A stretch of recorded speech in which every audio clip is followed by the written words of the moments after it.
Buenas noches, mi nombre es Gunter Quintoña León, soy estudiante de la carrera de Derecho de la Universidad Técnica Particular de Lojas, noveno semestre. Vivo en la ciudad de Empalme, provincia de Guayas.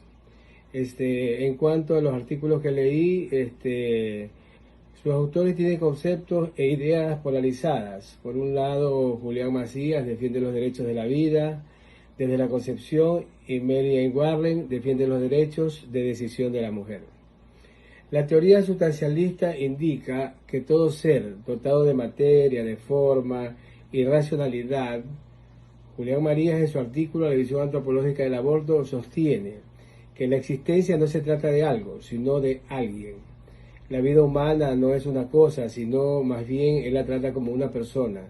Y ese alguien tiene una característica esencial: sentimientos, emociones y derechos. Y nadie tiene el poder de poder arrebatárselos, bajo ninguna excusa o autoridad.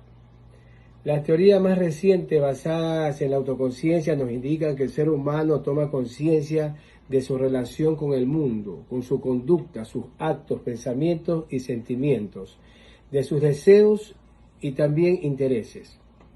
Al tener conocimiento de su personalidad, tiene conciencia de sus capacidades para poder tomar decisiones individuales y sobre esa base tiene la libertad de elegir lo que crea conveniente para su existencia.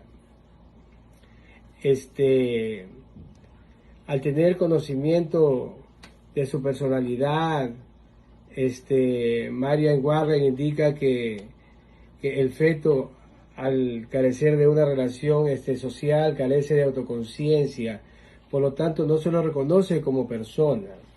Y también dice que se le puede quitar el derecho a la vida, ya que para ella no es un ser consciente.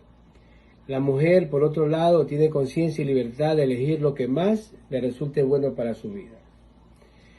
Podemos concluir, y mi conclusión personal, es que a pesar de ser seres conscientes y racionales, debemos actuar de acuerdo a los principios y valores proporcionados en casa. La educación que recibimos en casa, en el mundo que nos rodea de parte de nuestros padres. Hay experiencias que debemos vivir en carne propia para poder opinar y dar nuestras versiones. Lo que sí me queda claro es que nada tiene el derecho de arrebatar la vida y peor aún, de afectar la calidad de vida de nadie. Hay que tomarse en serio todas las decisiones que tomamos, ya que no solamente pueden afectar la vida de cada uno de nosotros, sino de todos los seres que nos rodean, en la familia, en la sociedad, ya sea en nuestro trabajo, en nuestro vivir diario. Muchas gracias.